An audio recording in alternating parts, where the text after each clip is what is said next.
كبيرا كثيرا طيبا مباركا فيه جزيلا جليلا جميلا داعما بدوام ملك الله.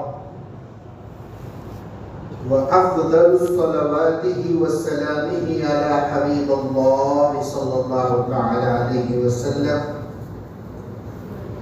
اللهم صل وسلم وبارك وفضل على حبيبك ونبيك محمد نور الأنوار وسر الأسرار وسيد الأبرار وترياق الأغيار وأحمد المختار وعلى آله الأطهار وأصحابه الأخيار، خاصة على رفيقه في الغار وأقربه إلى المزار صاحب العزيز البقاء إمام المهاجرين والأنصار رئيس المتقين والأبرار سيدنا ومحسننا أبو بكر الصديق العتيق رضي الله تعالى عنه، صلوات دائمة بدوام الله إلى يوم القرار. يا عزيز يا غفار يا رب العالمين. أما بعد، قال الله تبارك وتعالى في القرآن المجيد: أعوذ بالله من الشيطان الرجيم، بسم الله الرحمن الرحيم.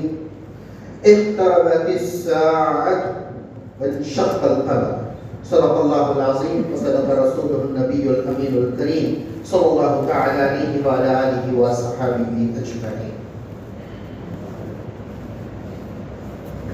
الہی جو کرم تو کرے وہ بات دے زباں پہ جو دل میں اثر کرے. السلام علیکم ورحمۃ اللہ تعالی وبرکاتہ. اللہ رب العزت کا بے انتہا فضل و کرم ہے کہ اس بات کا بندگار نے اس فتن کے دور میں، اس مبارک مہینے، اس مبارک جمعہ کی رات میں اپنی اولیاء کی قربت میں، اپنی مسجد میں ذکر خیر کے لیے ہم سب کو یہاں پر جمع کیا. اللہ کا شکر اس وقت تک ادا نہیں ہو سکتا جب تک کہ اس کے بندوں کا شکر ادا نہ کیا جائے. حدیث شریف میں نبی کریم صلی اللہ علیہ وسلم ارشاد فرماتے ہیں کہ جس ذریعے سے آپ کو اللہ کی نعمت ملی ہے اس ذریعے کا شکر ادا کرنا، یہی اللہ کا شکر ادا کرنا ہے. تو میں ان تمام لوگوں کا شکر گزار ہوں جنہوں نے محنتیں کی اس مجلس کو سجانے کے لیے، جس طرح سے بھی محنتیں کی. میں اللہ سے دعا کروں کہ اللہ تبارک و تعالیٰ ان کی اس محنت کے عوض میں ان کے ایمان کو سلامت رکھے اور اللہ تبارک و تعالیٰ دونوں جہاں کی کامیابی اور نصیب فرمائے. اور وہ لوگ جو دور دراز سے اللہ کی خاطر، اللہ کے اولیاء کی محبت میں چل کر آئے ہیں، اللہ تبارک و تعالیٰ ان کے آنے کو بھی قبول فرمائے اور ان کی دعاؤں کو بھی قبول فرمائے. معطا امام مالک کی حدیث ہے، نبی کریم صلی اللہ علیہ وسلم ارشاد فرماتے ہیں کہ اللہ نے ایسوں کی محبت اپنے اوپر واجب کر دی ہے جو اللہ کی خاطر اللہ کے اولیاء سے محبت کرتے ہیں اور جو اللہ کے اولیاء کی زیارتوں کے لیے جایا کرتے ہیں اور جو لوگ اللہ کے اولیاء کی باتیں سننے کے لیے بیٹھا کرتے ہیں. ایسے تمام لوگوں کی محبت اللہ نے اپنے اوپر واجب کر دی ہے. سبحان اللہ سبحان اللہ. اللہ تعالیٰ کا بڑا کرم ہے کہ اللہ پاک نے ہمیں یہ شرف عطا فرمایا. اب میرا خیال تو کچھ اور تھا کہ میں کچھ بات کروں، حالانکہ آپ جانتے ہیں کہ کتابت کا سلسلہ میں نے بند کر دیا ہے، کوئی بیان میں نہیں کرتا اور میں بیان کرنے کے موڈ میں بھی نہیں. اب جو معروضہ ہمارے بھائی اللہ کے رسول صلی اللہ علیہ وسلم کی بارگاہ میں پیش فرما رہے تھے، اس میں کئی اشعار ایسے تھے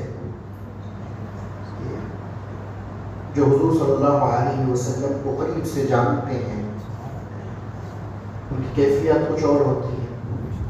تو اب آپ کا سوال وہاں تک تو پہنچ ہی گیا، تو وہاں سے جو جواب ہے وہ مجھ سے سماعت کرنا. سبحان اللہ سبحان اللہ سبحان اللہ. اب جگہ بھی ایسی پرانوار ہے کہ یہاں پر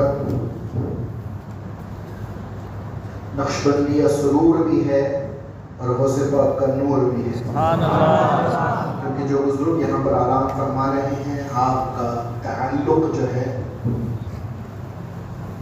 سلسلہ نقشبندیہ اور قادریہ دونوں سے، تو اس نسبت سے یہاں پر نقشبندی اور قادری نور موجود ہے اور آپ کا تقلص جناب ہے. تو جناب جو ہے نا اس کا کچھ وزن ہوتا ہے، تو اسی کی نسبت سے بہت ساری باتیں مجھے ابھی عرض کرنی ہے آپ لوگوں سے. سب سے پہلے یہ طے کر لیں کہ آپ لوگ کتنی دیر تک یہاں بیٹھ سکتے ہیں میرے ساتھ. اس کے بعد میں سوچوں گا کہ مجھے کس عنوان پر بات کریں. 1 گھنٹہ بیٹھ سکتے ہیں، 2 گھنٹے بیٹھ سکتے ہیں، 3 گھنٹے بیٹھ سکتے ہیں، فجر تک بیٹھ سکتے ہیں انشاءاللہ. تو ہم ایسا کریں گے کہ میری گفتگو کو میں 3 حصوں میں بانٹوں گا اور یہ تینوں حصے آپ کے معروضے کا جواب ہیں. جو کلام پڑھا گیا ابھی نبی کریم صلی اللہ علیہ وسلم کی بارگاہ میں، تو کچھ سوال بھی کیے گئے حضور کی بارگاہ میں، تو حضور کیا جواب ارشاد فرما رہے ہیں وہ میں بتانے بیٹھا. اب سب سے پہلے جس ہستی کے تعلق سے میں بات کرنا چاہتا ہوں، جو اس وقت کی ضرورت بھی ہے، وہ ذات سیدنا ابو بکر صدیق رضی اللہ عنہ. کون ہے ابو بکر صدیق؟ سب سے پہلے اور یہ کیوں بیان کر رہا ہوں اس کے پیچھے ایک ٹھوس وجہ ہے. حضور صلی اللہ علیہ وسلم نے ارشاد فرمایا ہے کہ جب بھی تم کسی صالحین کا ذکر کرو تو میرے ابو بکر کو ضرور یاد کرنا.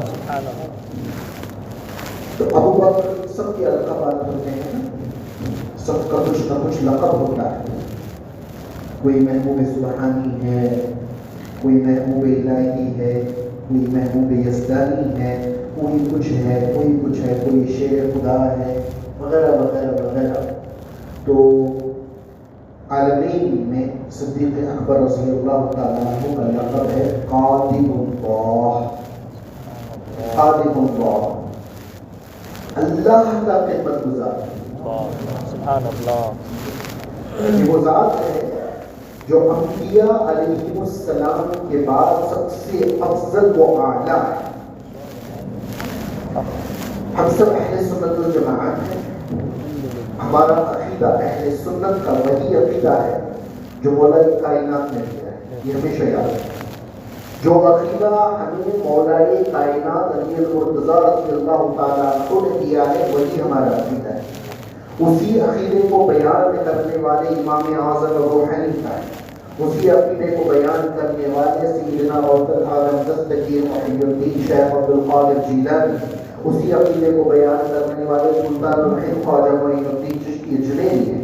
اسی عقیدے کو بیان کرنے والے سیدنا مجدد الثانی امام ربانی شیخ احمد فاروقی سرہندی ہیں. اسی عقیدے کو بیان کرنے والے حضرت سیدنا احمد رضا خان فاضل بریلوی رضی اللہ تعالیٰ عنہ. سمجھ میں آ رہی بات؟ تو دیگر جتنے بھی بزرگان دین ہیں سبوں نے یہی عقیدے کو بیان فرمایا ہے کہ امت میں سب سے افضل و اعلیٰ جو ہے وہ ابو بکر صدیق رضی اللہ تعالیٰ عنہ ہے. اتنے افضل و اعلیٰ ہیں کہ اولیاء اللہ بیان فرماتے ہیں کہ جب اللہ کے رسول صلی اللہ علیہ وسلم نے اعلان نبوت کیا تو ایک آدھ کو چھوڑ کر سب نے جب انکار کیا تو اس وقت سیدنا ابو بکر صدیق رضی اللہ تعالیٰ عنہ نے تشفی بخش کچھ جملے ارشاد فرمایا حضور کی خدمت میں. حضور کی دلجوئی کے لیے کچھ کلمات ارشاد فرمائے، 2 بول ارشاد فرمائے. اولیاء فرماتے ہیں کہ یہ دو بول کو ایک پڑھنے میں رکھ دیا جائے اور دوسرے پڑھنے میں تمام اصحاب، تمام اہل بیت اطہار، تمام اولیاء، تمام امت کا ایمان رکھ دیا جائے، تب بھی یہ دو بول کا وزن زیادہ ہے۔ تو تمام اصحاب، تمام آل رسول، تمام اولیاء اللہ کا ایمان ایک پڑھنے میں اور ابو بکر صدیق کا ایمان ایک پڑھنے میں، تو ابو بکر صدیق کا ایمان ان سے افضل و اعلیٰ ہے۔ سبحان اللہ، سبحان اللہ۔ اس قدر افضل ہیں ابو بکر صدیق رضی اللہ تعالیٰ عنہ کہ حدیث شریف میں آتا ہے کہ حضور صلی اللہ علیہ وسلم نے ایک مرتبہ سیدنا جبرائیل امین سے ارشاد فرمایا، اے جبرائیل مجھے فاروق اعظم کے فضائل سنا، عمر بن خطاب رضی اللہ تعالیٰ عنہ کے فضائل سنا۔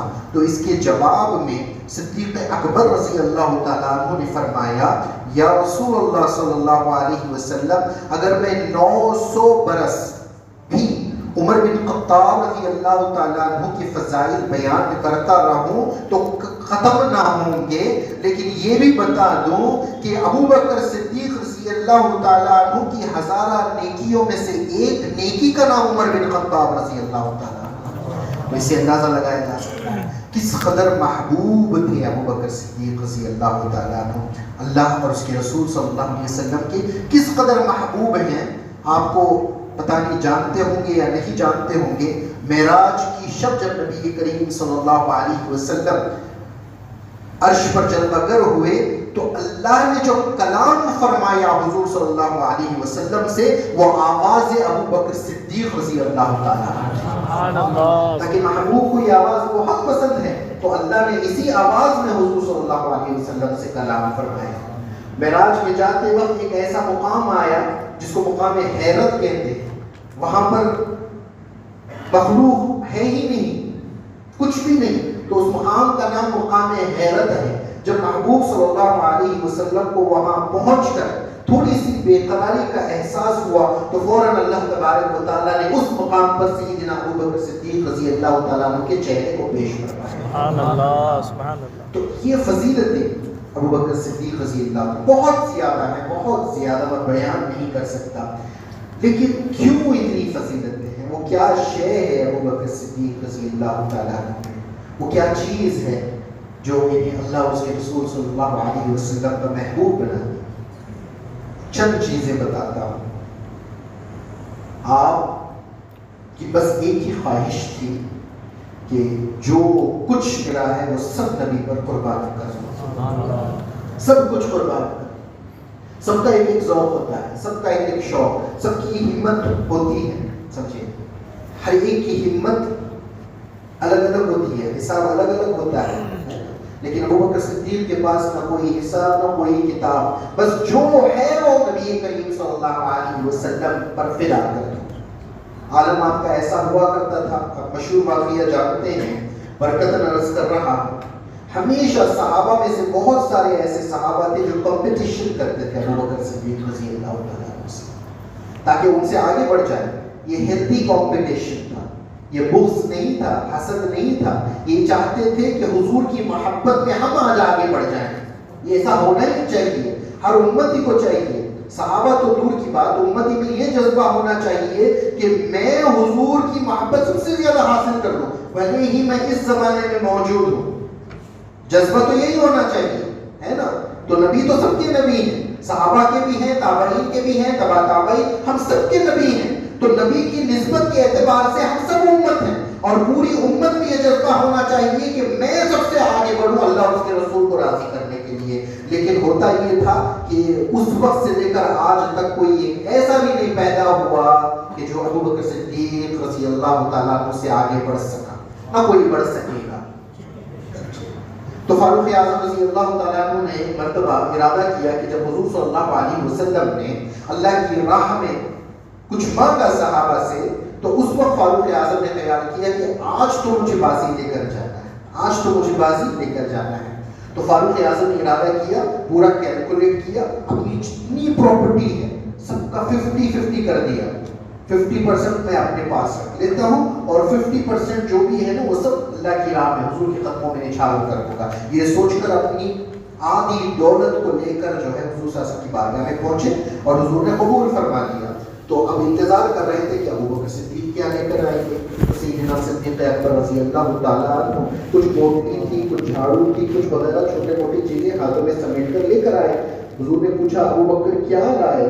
تو بولا یا رسول اللہ جو کچھ میرے پاس تھا سب کچھ لے کر آ گیا. تو بولے اپنے بیوی بچوں کے لیے کیا چھوڑا ہے؟ تو بولے اللہ اور اس کے رسول کو چھوڑ کر آیا. تو یہاں پر ایک نقطہ بیان کرتا ہوں, اس نقطے سے لوگ نا واقف ہیں. اللہ کی نگاہ میں آپ کا جو لین دین ہوتا ہے اس کا حساب و کتاب کیسے ہوتا ہے وہ بیان کرنا چاہتا ہوں. اگر آپ کے پاس 1 کروڑ روپیے ہیں, آپ کے پاس 1 کروڑ روپیے ہیں اور آپ نے 10 لاکھ روپیے اللہ کی راہ میں دے دیے, اور ایک ایسا غریب ہے جس کے پاس سوائے اس وقت کے کھانے کے کچھ موجود نہیں ہے اور وہ کھانا وہ اللہ کی راہ میں دے دیتا ہے, تو اللہ کے نزدیک یہ کھانا دینے والا وہ 10 لاکھ دینے سے زیادہ افضل بن جاتا ہے, کیونکہ پرسنٹیج کا حساب ہے, پرسنٹیج کا حساب ہے. یہاں پر ایک بات بیان کرتا چلو, سلطان ابراہیم ادم بلقی رضی اللہ تعالیٰ سلسلہ چشت کے جلیلۃ القدر بلی گزرے ہیں اور ایران کے سلطان گزرے ہیں. آپ سلطان تھے اپنے زمانے کے. تو ایک بار دنیا بدلی تو سلطنت چھوڑ کر, سلطنت کو لات مار کر نہنگا اکیلے پہنے ہوئے کپڑوں میں جنگل کی راہ لے لی. تو جنگل میں جا کر بیٹھ گئے تو وہاں دیکھا کہ ان سے پہلے کوئی اور بیٹھے ہوئے. وہ جو بیٹھے ہوئے تھے وہ بھی خستہ حالت میں تھے. تو دونوں بیٹھے ہوئے انتظار کر رہے تھے. تھوڑی دیر کے بعد بھوک کا احساس ہوا, دونوں کو بھوک کا احساس ہوا. جب دونوں کو بھوک کا احساس ہوا تو دیکھتے کیا ہے کہ آسمان سے کھانا اترا دونوں کے. سلطان ابراہیم ادم بلقی کے لیے گوشت وغیرہ اترا, اور وہ جو پہلے سے بیٹھے ہوئے تھے ان کو سوکھی روٹی اور دال اتری. تو جیسے ہی اس بزرگ نے یہ معاملہ دیکھا تو اللہ کی بارگاہ میں چلا اٹھے, بولے یا اللہ میں شکایت تو نہیں کرتا جو رزق تجھ مجھے دیتا ہے, لیکن بات میں یہ چاہتا ہوں جاننا کہ میں برسوں سے تیرے لیے جنگل میں بیٹھا ہوا ہوں, برسوں سے تو مجھے سوکھی روٹی کھلا رہا ہے, میں نے اف تک نہیں کیا, اس کا خیال بھی نہیں آیا. تعجب کی بات یہ ہے کہ یہ تو آج پہلی بار آیا ہے, پہلا دن ہے, آج ہی آیا ہے, تو نے آج ہی اس کو گوشت کھلا دیا, یہ کیا معاملہ ہے؟ تو اللہ پاک نے فرمایا تو کسان تھا, تو نے میرے لیے اپنا پھوڑا چھوڑا ہے, اور یہ بادشاہ ہے, اس نے میرے لیے اپنی بادشاہ چھوڑی ہے, تو میرے لیے جو جیسا چھوڑتا ہے وہ اس کے ساتھ ویسا معاملہ کرتا ہے. تو اب ہمیں جانچنا چاہیے کہ ہم جو اللہ اور اس کے رسول کی بارگاہ میں دیتے ہیں وہ کس حساب سے دیتے ہیں, کتنا دیتے ہیں. 2.5% جب آپ کے اوپر زکات واجب ہو جائے, یہ تو فرض ہے نا, یہ دے کر سمجھتے ہیں میں نے بہت بڑا کارنامہ انجام دے دیا, میں نے دین کی بہت بڑی خدمت کر لی.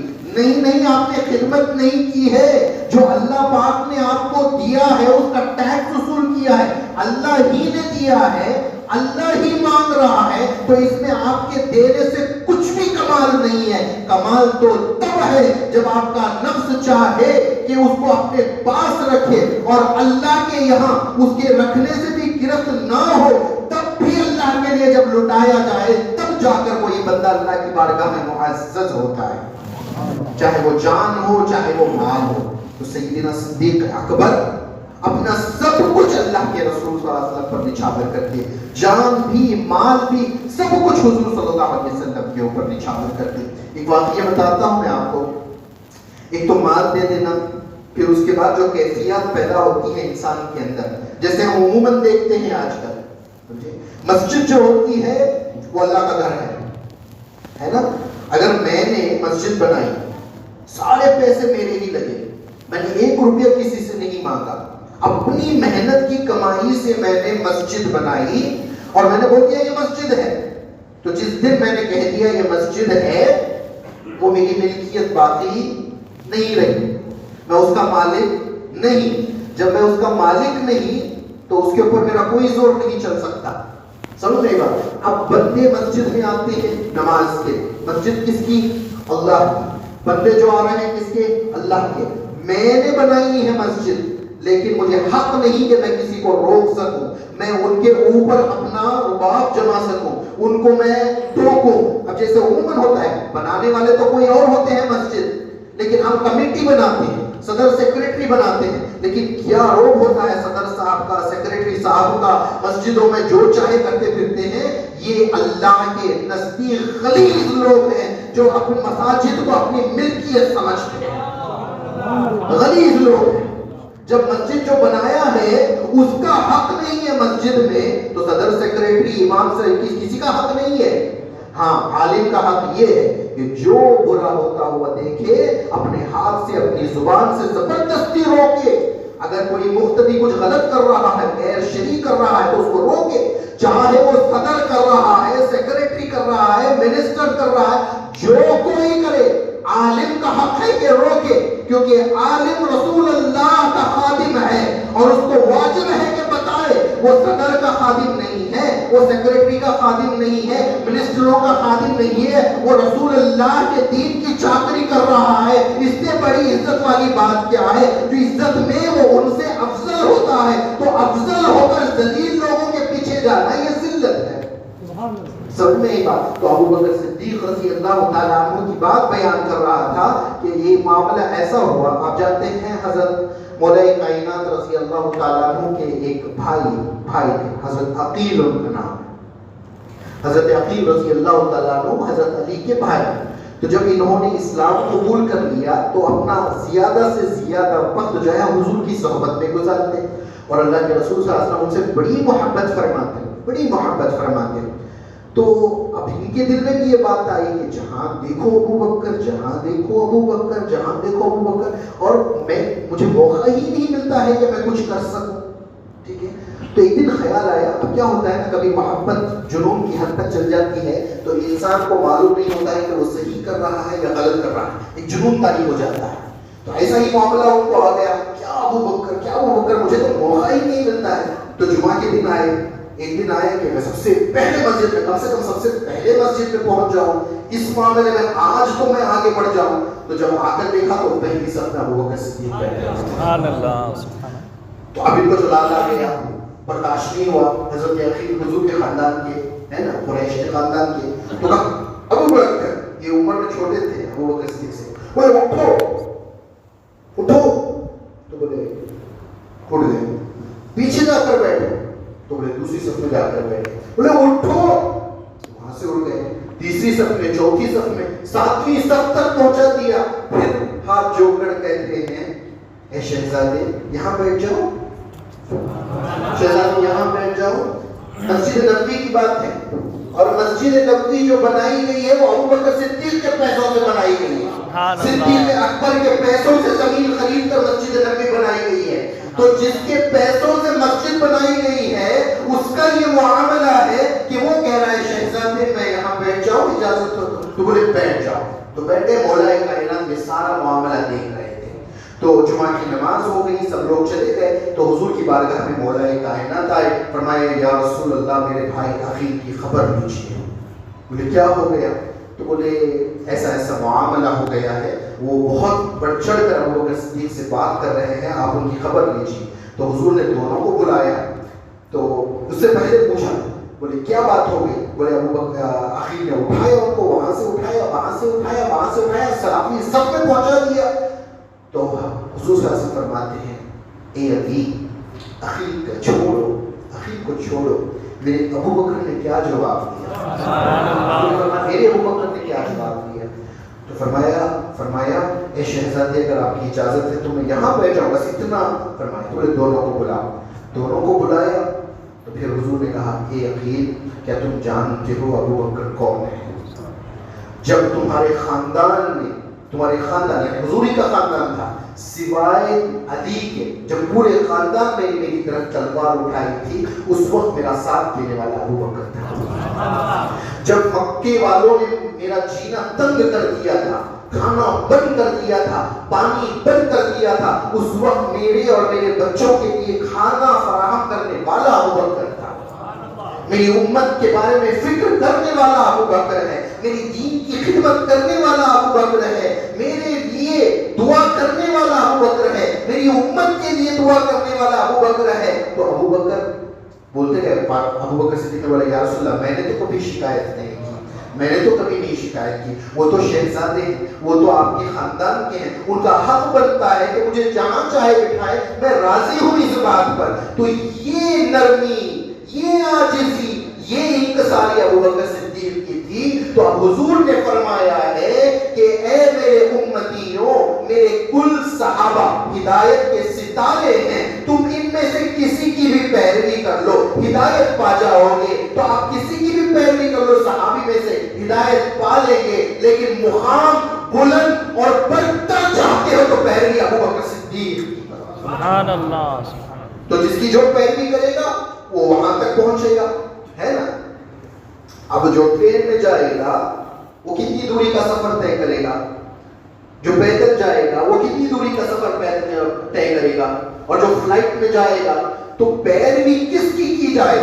تو بولے جو سب سے افضل ترین ہے اس کی پیروی کی جائے تاکہ وہاں تک پہنچ جایا جائے.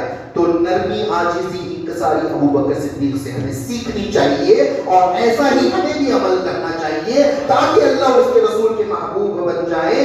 اکڑنے سے کچھ نہیں ملتا، جھکنے سے سب کچھ مل جاتا ہے. تو یہ ہمیں ابو بکر صدیق رضی اللہ تعالیٰ عنہ سے لینا ہے.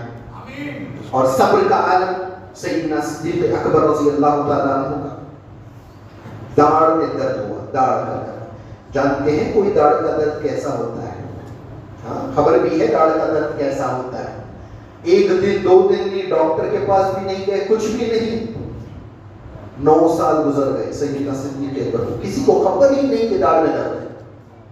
پھر اللہ پاک نے جبرائیل امین کو بھیجا حضور کی بارگاہ میں، اور جبرائیل امین نے فرمایا یا رسول اللہ آپ کے دوست ابو بکر صدیق کو 9 برس سے داڑھ میں درد ہے.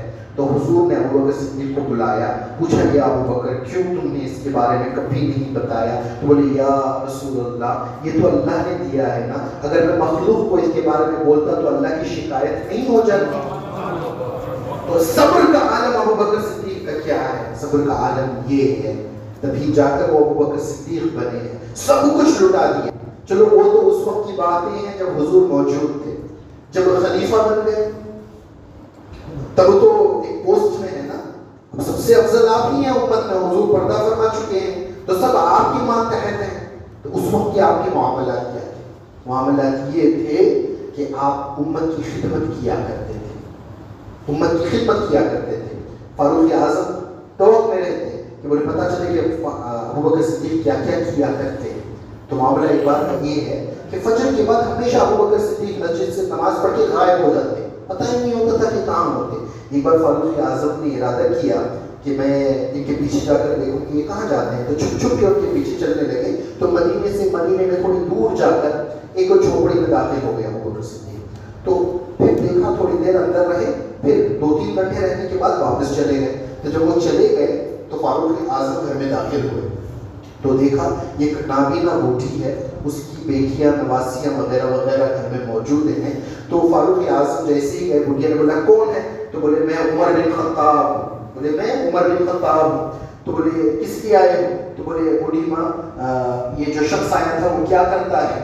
تو بولے وہ آتا ہے میرے کپڑے دھوتا ہے، میری گندگی صاف کرتا ہے، میرے برتن دھوتا ہے، جھاڑو لگاتا ہے، اور ہمارے لیے کھانے کا بندوبست کرتا ہے، اپنے ہاتھوں سے ہم سب کے لیے کھانا بناتا ہے، پھر چلا جاتا ہے. تو بولے بوڑھی ماں مجھے ایک دن تو یہ خدمت کرنے کا موقع دے دیا جائے. تو بولے نہیں وہی ٹھیک ہے، وہی ٹھیک ہے. بار بار فاروق اعظم. تو فاروق اعظم تھوڑا جلال مزاج میں تھا. تو بولے بوڑھی ماں یہ کیا بات ہے کہ تم انہیں سے راضی ہو؟ میں اتنی دیر سے مانگ رہا ہوں کہ ایک دن مجھے خدمت کا موقع دیا جائے تو وہ کیوں بہتر ہے؟ میں کیا یہ کام نہیں کر سکتا؟ بولے نہیں وہی بہتر ہے. وہ 10 سال سے آ رہا ہے، 10 سال سے روزانہ آ رہا ہے. میں ہر دن اس سے پوچھتی ہوں بتا تیرا نام کیا ہے؟ تو کہتا ہے نام سے کیا لینا دینا، مجھے بتائیے کہ کام کیا ہے. اور تم پہلے دن آئے ہو پوچھتے ہی کہتے ہو کہ میں فلاں کا بیٹا، اپنا بھی نام بتا دیا، اپنے باپ کا بھی نام بتا دیا. تو فاروق اعظم جو ہے اچانک سے ان کے اوپر کشیداری ہو گئی. بولے ابو بکر کی نیکیاں گنی نہیں جا سکتی. ابو بکر کیا کیا اللہ کے لیے کرتے ہیں اس کا حساب نہیں کیا جا سکتا. جو چیزیں صحابہ نے دیکھ لی وہ تو پتا چل گئی. پتا نہیں کتنے ہزاروں ایسے اعمال ابو بکر کے ہیں جس کو اللہ کے سوا کوئی نہیں جانتا. یہ ہے ابو بکر صدیق.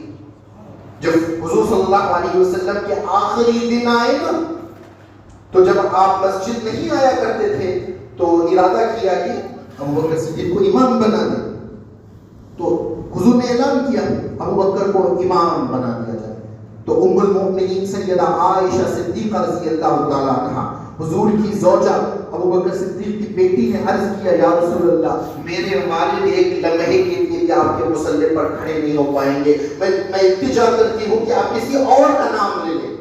فاروق اعظم ہے, عثمان غنی ہے, مولا کائنات ہیں, حضرت معاذ بن جبل ہے, وغیرہ وغیرہ جلیلۃ القدر اصحاب ہیں. تو حضور خاموش رہے. پھر بولا ابو بکر کو مصلی پر بلایا جائے. تو پھر آپ نے ہاتھ جوڑے 7 مرتبہ. ام المومنین نے ہاتھ جوڑے, آپ کسی اور کو بلائے. تو بولے حضور صلی اللہ علیہ وسلم نے فرمایا میں عرض کرتا ہوں اللہ کی بارگاہ میں, لیکن اللہ ابو بکر کے سوا کسی کو مان ہی نہیں رہا. تو یہ مقام ہے سیدنا صدیق اکبر رضی اللہ تعالیٰ عنہ. کتنی فضیلتیں ہیں, کتنی باتیں ہیں, ان کا ہم پر احسان ہے. اب میں احسان کی بات کرتا ہوں. سب سے زیادہ امت کی فکر رکھنے والے ابو بکر صدیق رضی اللہ تعالیٰ. حضور نے ایک مرتبہ اعلان کیا 70,000 میری امت کے امتی جو ہیں, میرے امتی 70,000 بغیر حساب و کتاب کے جنت میں جائیں گے. تو فاروق اعظم خوش ہو گئے, نعرہ تکبیر کی آوازیں بلند کی. تو صدیق اکبر نے ہاتھ جوڑے. اب حضور دینے پر ہے, حضور دینے پر ہے. صدیق اکبر نے ہاتھ جوڑے, بولے یا رسول اللہ کچھ زیادہ کر. تو بولے وہ 70,000 ایک 70,000 کو لے کر جائیں. تو پھر یا رسول اللہ کچھ زیادہ کر دے. تو پھر فرمایا, حضور نے فرمایا اللہ اپنے ہاتھ جوڑے گا, میری امت کو ایسے اٹھا کر جنت میں ڈالے گا. تو فرماتے ہیں یا رسول اللہ زیادہ کر دے. تو پھر دوبارہ پھر 3 مرتبہ فرمایا. تو عمر بن خطاب نے ہاتھ پکڑا. بولے ابو بکر اگر اللہ چاہے تو ایک چلو میں پوری امت کو پہنچا سکتا ہے, آپ اطمینان سے بیٹھ جائیں. تو حضور کو ابو بکر صدیق نے دیکھا تو حضور نے فرمایا عمر سچ کہتے ہیں. بولنے کا مطلب یہاں یہ ہے کتنی فکر ہے ہم لوگوں کی ابو بکر صدیق کو. تو ان کے معروضے پر حضور کی یہ عطائیں ہیں کہ امت کو اللہ تبارک و تعالیٰ ہاتھوں میں اٹھا کر جنت میں ڈالے گا. تو ابو بکر کا ہم پر احسان ہے یا نہیں ہے, آپ مجھے بتائیں. تو اتنا بڑا احسان ہے, ایسی ذات جس نے اپنی پوری زندگی کو اللہ اور اس کے رسول کے لیے وقف کر دیا, وہ ابو بکر صدیق کی پیروی ہمیں کرنا ہے. ہر معاملے میں, صبر میں, سخاوت میں, صداقت میں, حضور کی محبت میں, ہر معاملے میں ہمیں آج ارادہ کرنا ہے یا رسول اللہ آپ نے فرمایا صحابہ میں سے کسی کی بھی پیروی کر لے تو ہم جو ہے نجات پالیں گے. ہم مصمم ارادہ کرتے ہیں آج کے بعد آپ کے دوست, آپ کے حبیب سیدنا ابو بکر صدیق کے نقش قدم پر چل کر دکھائیں گے. اپنا جو کچھ ہے حضور پر لٹا کر دکھائیں گے. اگر کوئی مصیبت آئے تو مخلوق سے اف تک نہیں کریں گے, اور آپ کی دین کی خدمت کریں گے, اور آپ کی امت کی فکر میں آپ کی امت کے لیے دعا بھی کریں گے. ہم سے جانی مالی جو بن پڑے گا وہ بھی کریں گے. یہ ہمیں مصمم ارادہ لے کر اٹھنا ہے. یہ صرف باتیں نہیں ہیں, یہ خیالی پلاؤ پکانے کا وقت نہیں ہے, ہمیں ارادہ کرنا ہے. تو ابو بکر صدیق, تو ابو بکر صدیق رضی اللہ تعالیٰ عنہ کی باتیں میں کیوں کر رہا ہوں, یہ وقت حاضر کی ضرورت ہے. کیسے ضرورت ہے میں بتاتا ہوں. اب دیکھیے, اب ایک خلافت آنے والی ہے, آپ سب جانتے ہیں. نبوت کے منہج پر ایک خلافت آنے والی ہے.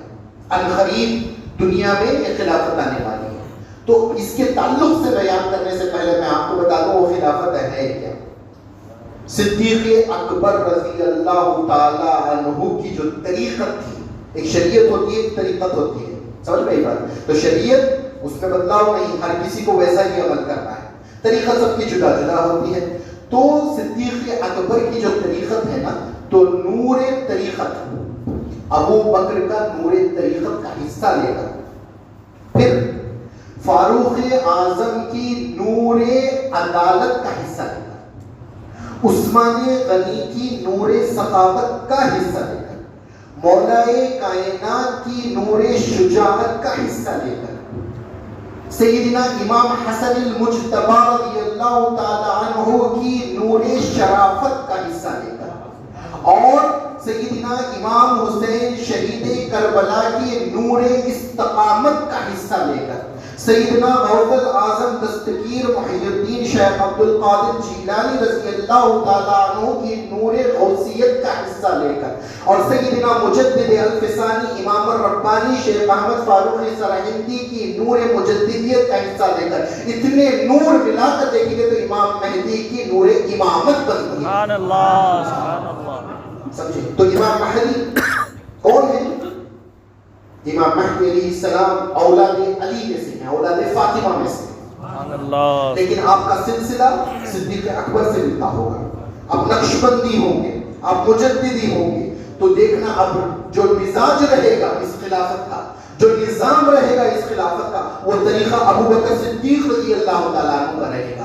اگر اس نظام کے حصے دار آپ کو بننا ہے تو جیسا نظام ویسا بننا پڑے گا، تو اس نظام کے حصے دار اگر آپ کو بننا ہے تو وہ ابو بکر صدیق رضی اللہ تعالیٰ عنہ کی پیروی کرنی پڑے گی، حضور کی محبت میں، سخاوت میں، اور آپ کی صبر و رضا میں جو کچھ آپ کیا کرتے تھے، تو اس کی جب تک آپ پیروی نہیں کرو گے اس نظام کا حصہ آپ بن نہیں سکتے ہیں۔ تو امام مہدی علیہ السلام کا ظہور جب بھی ہوگا تو اگر ہم ان کے گروہ میں شامل ہونا چاہتے ہیں تو اشد ضروری ہے کہ ہم ابو بکر صدیق رضی اللہ تعالیٰ عنہ کے نقش قدم پر چلیں۔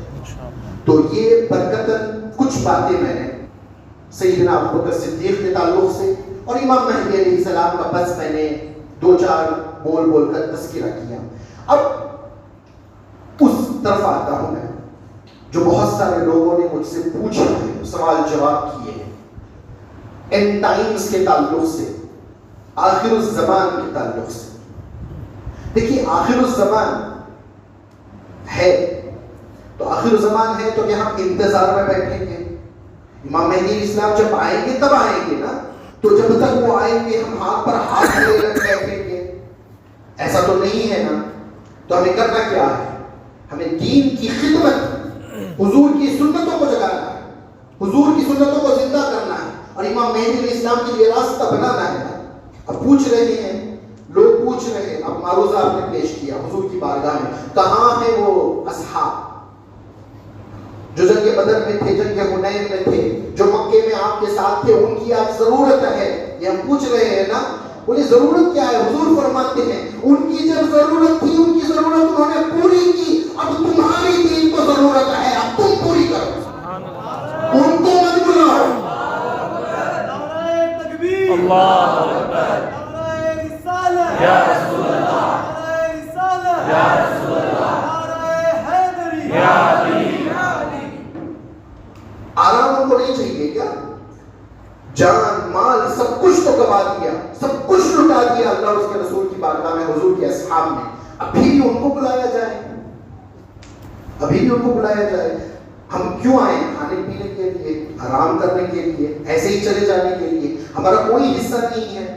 نعمتوں کی بات جب آتی ہے تو سب سے بڑھ چڑھ کر لینے کا ارادہ ہوتا ہے، خدمت کی جب آتی ہے تو سب سے آخر میں نظر آتے ہیں۔ نہیں، ابو بکر صدیق آرام فرما رہے ہیں، فاروق اعظم آرام فرما رہے ہیں، مولائے کائنات عثمان غنی آرام فرما رہے ہیں، خالد بن ولید آرام فرما رہے ہیں، حضرت امیر معاویہ آرام فرما رہے ہیں، وہ تمام اصحاب آرام فرما رہے ہیں۔ اب ہماری دین کو ضرورت ہے، ہمیں اٹھنا ہے۔ کون ابو بکر صدیق کی چادر پکڑ کر اٹھے گا؟ کون فاروق اعظم کی چادر پکڑ کر اٹھے گا؟ کون مولائے کائنات کی چادر پکڑ کر اٹھے گا؟ اٹھنا پڑے گا، کیونکہ دین کو آج سخت ضرورت ہے، مجاہدین کی ضرورت ہے، شریعت پر عمل کرنے والوں کی ضرورت ہے، اور سنتوں پر عمل کر کے دکھانے والوں کی ضرورت ہے۔ تو لہٰذا ہمیں پکا ارادہ کرنا ہے کہ آج کے بعد ہم زندہ رہیں گے تو صرف اللہ اور اس کے رسول کے لیے، دین کی خدمت کے لیے اور امت کی فکر کرنے کے لیے۔ ہم اپنے نفس کے بارے میں نہیں سوچیں گے، ہم اپنی دنیاوی زندگی کے بارے میں نہیں سوچیں گے، ہمارا جو کچھ بھی ہے وہ اللہ اور اس کے رسول اور رسول اللہ کے دین اور امت کے لیے لٹا دیں گے. یہ ہمیں مصمم ارادہ بنا کے ہونا ہے. ایسا نہیں کریں گے تو ہمارا کچھ ہونے والا نہیں, کچھ ہونے والا نہیں. یاد رکھو حضور صلی اللہ علیہ وسلم کی حدیث سے مبارکہ ہے, حضور نے فرمایا آخری دور میں جب سب لوگ پریشان حال ہوں گے, جیسے قیامت کا معاملہ ہے ویسا حال جب دنیا میں ہونے لگے تو اس وقت مطمئن اور خوشحال صرف متقی ہوں گے. اگر تقوی نہیں تو بھول جاؤ, نہ یہاں کچھ ہونے والا ہے نہ وہاں کچھ ہونے والا ہے. اگر تقوی ہے تو یہاں بھی کامیاب ہو جاؤ گے, وہاں بھی کامیاب ہو جاؤ گے. تو اتنی باتیں میں عرض کر اب جو ہے میں اپنے وہ ٹاپک کی طرف آتا ہوں جو آپ لوگوں نے مجھے گزارش کی ہے کہ اس کے تعلق سے میں بیان کروں. تو جس آیت کریمہ کی تلاوت کا شرف میں نے حاصل کیا وہ سورہ قمر کی پہلی آیت ہے, جس میں اللہ تبارک و تعالیٰ ارشاد فرماتا ہے گھڑی قریب آ گئی, چاند دو ٹکڑے ہو گیا. گھڑی سے مراد قیامت, یہاں گھڑی سے مراد قیامت ہے. تو قیامت قریب آ گئی, چاند دو ٹکڑے ہو گیا. یہ کب ہوا؟ یہ اللہ کے رسول صلی اللہ علیہ وسلم کے زمانے میں ہوا. کتنا عرصہ گزر گیا اس بات کو؟ 1400 سال گزر گئے. 1450 سال ہونے کو آئے ہیں نا. اب 5 سال گزر جائیں گے تو 1450 سال ہو جائیں گے. تو اس وقت اللہ پاک فرما رہا ہے کہ قیامت قریب آ گئی, قیامت قریب آ گئی. تو 1400 سال بعد اگر کوئی یہ کہے کہ نہیں ابھی قیامت میں وقت ہے تو آپ کا فتویٰ اس شخص کے بارے میں کیا ہے؟ مجھے بتائیے, ایمانداری سے بتائیے. قرآن کہہ رہا ہے قیامت قریب آ گئی, وہ بھی 1400 سال پہلے. 1400 سال گزرنے کے بعد بھی اگر کوئی کہے کہ قیامت ابھی ٹائم ہے تو وہ قرآن کی مخالفت کر رہا ہے نہیں کر رہا ہے؟ نہیں بتائیے. کسی صحابی نے ایک دلیل مجھے لا کر دیجئے صحابہ کے زمانے میں یہ کہا ہو کہ قیامت کے لیے ٹائم ہے.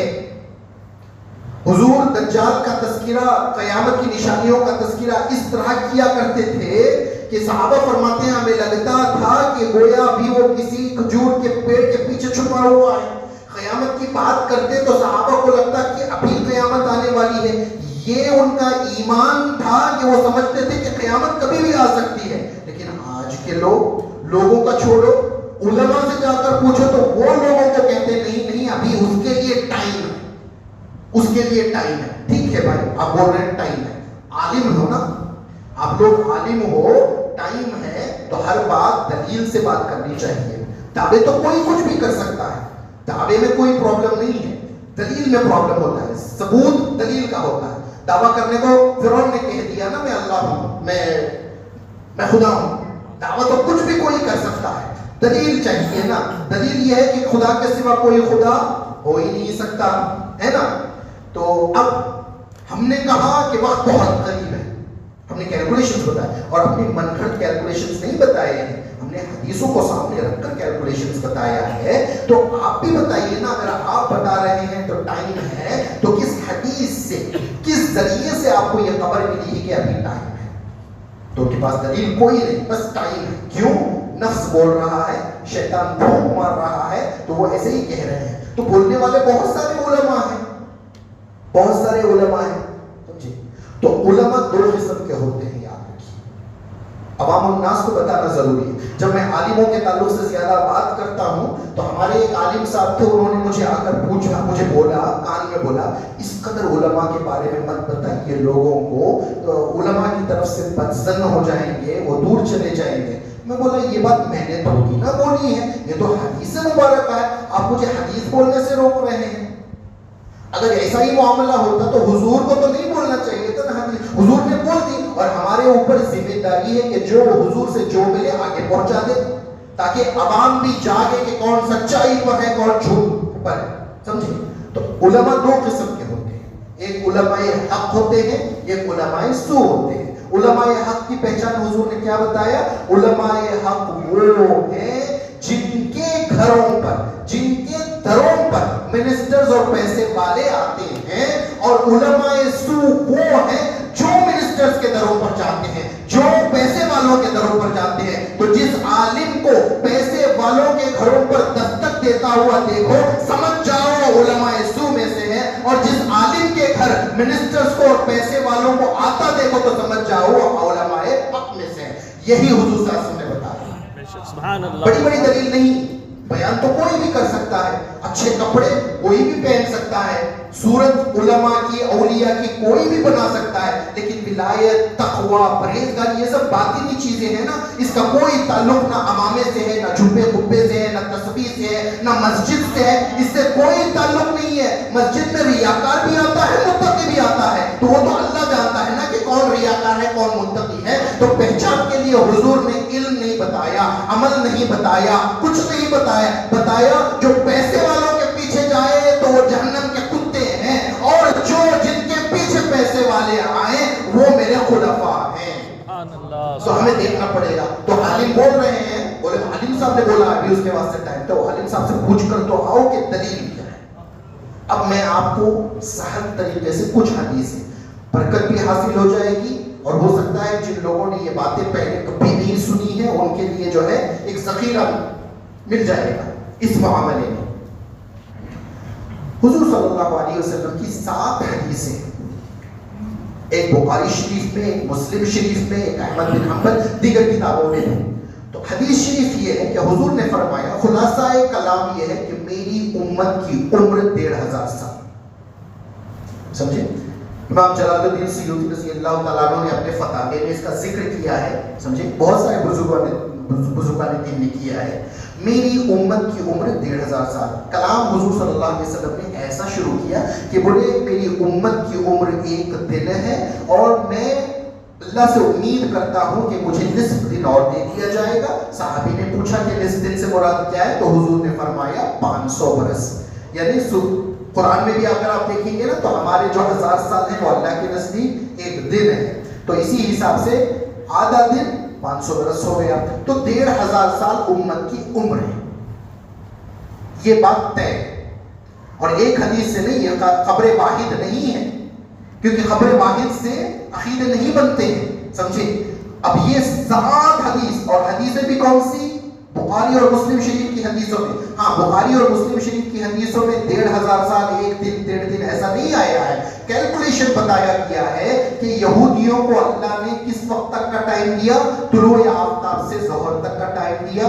عیسائیوں کو کتنا ٹائم دیا؟ ظہر سے عصر تک کا ٹائم دیا. اور ہماری امت کو کتنا ٹائم دیا؟ عصر سے مغرب تک کیا. پھر دوسرے حدیثوں کے ذخیرے کو کھنگالیں گے تو یہ ٹائم لائنز کے حساب سے موسیٰ علیہ السلام کی امت کا ٹائم کتنا تھا اور حضرت عیسیٰ علیہ السلام کی امت کا ٹائم کتنا تھا، اس حساب سے کیلکولیٹ کریں گے تو عصر مغرب کا ٹائم کتنا بنتا ہے، اس حساب سے بھی 1500 سال بنتے ہیں.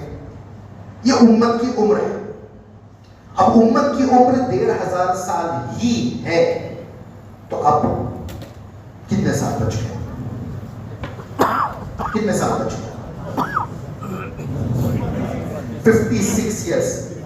کیونکہ ہم ہجری کیلنڈر سے لے رہے ہیں. حضور نے ہجری کیلنڈر کے بارے میں بولا ہے یا امت کے بارے میں بولا ہے؟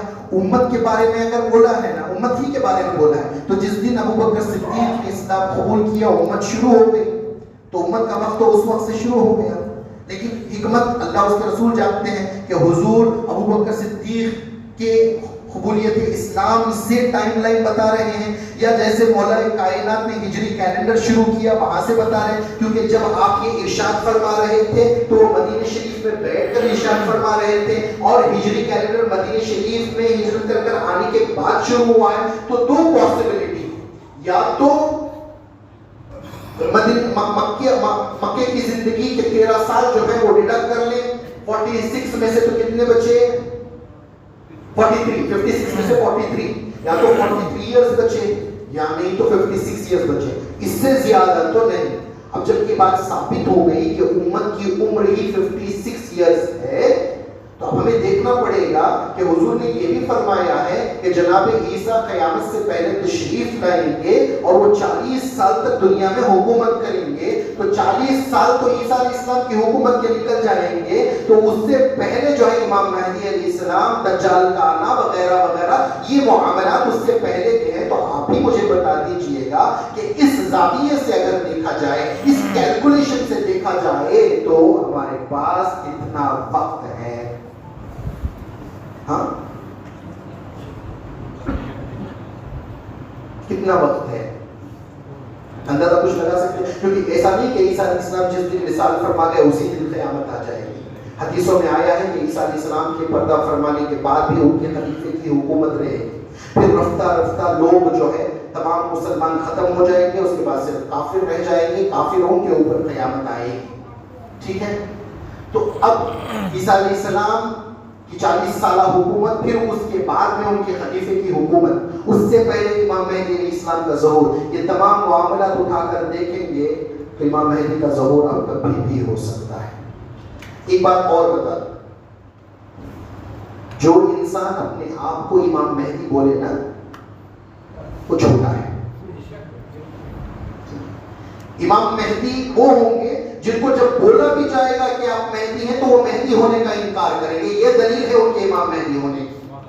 اور امام مہدی کو پہچاننے والے پہلے صرف 7 لوگ ہوں گے. حضور نے ان کو علماء کہا, 7 دنیا کے الگ الگ خطوں سے آنے والے علماء 7 ہی لوگ ہیں جو امام مہدی کو پہچانیں گے. اور پہچانیں گے کہاں؟ وہ مکہ المکرمہ میں پہچانیں گے. تو یہاں بیٹھ کر وہاں بیٹھ کر کسی کو بھی امام مہدی بنانا, کسی کو بھی کہہ دینا, یہ ان کے جھوٹے ہونے کی علامت ہے. سمجھ میں آئی بات؟ تو وہ وقت قریب ہے کہ امام مہدی علیہ السلام کا ظہور ہوگا. کب ہوگا؟ آپ کو کیا لگتا ہے کب ہوگا؟ قریب. قریب سے مراد کتنے سالوں میں ہو سکتا ہے؟ نہیں, قریب سے مراد 3 یا 5 سال کے اندر. آپ کیا بولتے ہیں؟ 10 سال, 10 یا 12 سال. 9 سال کی حکومت ہے حضرت عیسیٰ علیہ السلام کے خلیفے کی. ایک ضعیف روایت میں 13 سال بھی بتایا گیا ہے. تو 9 سال ہی لے لیتے ہیں, تو 9 سال 56 ایئرس میں نکالیں تو کتنے بچے؟ ہاں 45 47 صحیح ہے. اچھا 47. اچھا 47 میں 40 ایئرس امام مہدی علیہ السلام کے عیسیٰ علیہ السلام کی حکومت کے نکال دیں, بولے 7 سال بچے. تو امام مہدی علیہ السلام کو غالباً 7 سال پہلے امام عیسیٰ علیہ السلام سے پہلے آنا ہے. غالباً بول نہیں سکتے کہ 7 سال پہلے ہی آئیں گے, کیونکہ آپ کی عمر ظہور کی بات یا تو 7 سال ہے یا 9 سال ہے. یہ حدیثوں میں ہے, صحیح حدیثوں میں بس اتنا ہے کہ آپ کی عمر 7 سال ہوگی یا 9 سال ہوگی. تو اب عیسیٰ علیہ السلام سے آنے سے پہلے دجال کا آنا ہے. اب دجال کتنے دن رہے گا دنیا میں؟ کتنے دن رہے گا؟ 3 دن, 40 دن. 40 دن رہے گا. اس کا پہلا دن کتنا لمبا ہوگا؟ 1 سال. دوسرا دن کتنا لمبا ہوگا؟ 1 مہینہ. تیسرا دن کتنا ہوگا؟ 1 ہفتہ. بقیہ دن کے حساب سے. تو اس حساب سے ٹائم لائن کیلکولیٹ کیا جائے تو کتنا بنتا ہے؟ 1 سال 2 مہینے کچھ دن, 1 سال 2.5 مہینے. چلو رفلی 1 سال 3 مہینے مان کے چلو, سمجھے؟ 1 سال 3 مہینے. تو عیسیٰ علیہ السلام سے پہلے دجال کو آنا ہے. دجال کے آنے سے پہلے امام مہدی علیہ السلام کو آنا ہے. اور امام مہدی علیہ السلام آتے ہی دجال نہیں آئے گا. وہ سب سے پہلے جو ہے حجاز کو پاک کریں گے, یمن کو پاک کریں گے, ایران سے وار کریں گے, بیت المقدس کو پاک کریں گے, ہندوستان کو پاک کریں گے, اس کے بعد میں ترکی کو فتح کریں گے. یہ تمام فتوحات کے بعد دجال نکلے گا. دجال کے آنے کے 1 سال 3 مہینے بعد عیسیٰ علیہ السلام آئیں گے. تو اب 7 سال کا عرصہ ہے. تو آپ کو 1.5 سال پہلے دجال کا بھی نکال دیں تو بچہ کتنا؟ 5.5 سال. آپ کو کیا لگتا ہے امام مہدی علیہ السلام صرف 2-3 سال میں پوری دنیا کو فتح کر لیں گے؟ کر لیں گے نہیں کریں گے؟ اللہ چاہا تو کر لیں گے, ہے نا. تو ہو سکتا ہے 2 سال لگے, 3 سال لگے, 4 سال لگے یا 5 سال لگے اتنا سارا کارنامہ انجام دینے کے لیے. تو اب میں اپنی تحقیق آپ کو بتا رہا ہوں. میرے تمام کیلکولیشنز جا کر 2024 میں ختم ہو جاتے ہیں امام مہدی کے ظہور کے. ٹھیک ہے, میرے کیلکولیشنز ختم ہو جاتے ہیں. لیکن ایک ونڈو اوپن ہے 2026 تک کا. کچھ ایسی باتیں ہوتی ہیں, دلیل نہیں ہے, دلیل نہیں ہے. دلیل کیا بنتی ہے؟ شریعت, حدیث, قرآن, اجماع امت, یہ سب دلائل بنتے ہیں. دوسری بات ہے دلیل نہیں بنتی ہے. تو آپ یہ مان کے چلو 2026 اب سے لے کر 2026 3 سال کا وقت ہے. 3 سال کا میکسیمم ٹائم ہے. ایسا نہیں کہ 3 سال بعد، وہ کبھی بھی ہو سکتا ہے. اب 2 باتیں حضرت دانیال علیہ السلام سے لے لو اور اس پر نگاہ رکھو، آپ کو پتا چل جائے گا. دانیال علیہ السلام اللہ کے ایک نبی گزرے، انہوں نے ارشاد فرمایا کہ یہودیوں کی ریاست قیامت کے قریب قائم ہو. قائم ہوئی نہیں ہوئی؟ کون سی ہے وہ؟ اسرائیل. کب قائم ہوئی؟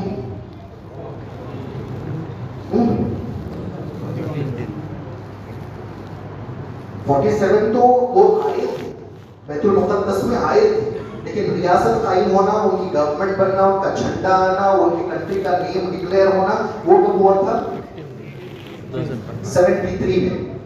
1973 میں. اب دیکھیے دانیال علیہ السلام نے کیا فرمایا، قرآن میں بھی بتایا گیا ہے کہ 2000 سال بعد قیامت کے قریب یہودیوں کو دوبارہ بسایا جائے گا. قرآن سے بھی ثابت ہے، حدیث سے بھی ثابت ہے، اور یہودی نصارہ کی کتابوں سے بھی ثابت ہے کہ 2000 سال بعد قیامت کے قریب یہودی دوبارہ بیت المقدس میں آباد ہوں گے. وہ آباد ہو چکے.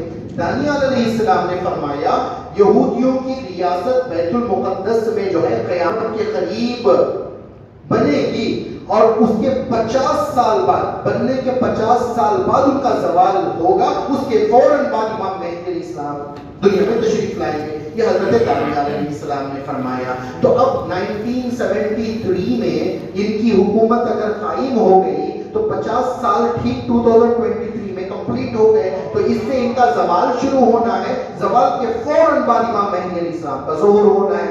ایک حدیث ہے. اور ایک حدیث ہے حضور صلی اللہ علیہ وسلم نے فرمایا ہے کہ ایک خلیفہ ہوگا، خلیفہ، بادشاہ، منسٹر، جو بھی ہے، سمجھے، اس کے مرنے پر 3 شہزادوں میں اختلاف ہوگا کرسی کو لینے کے لیے.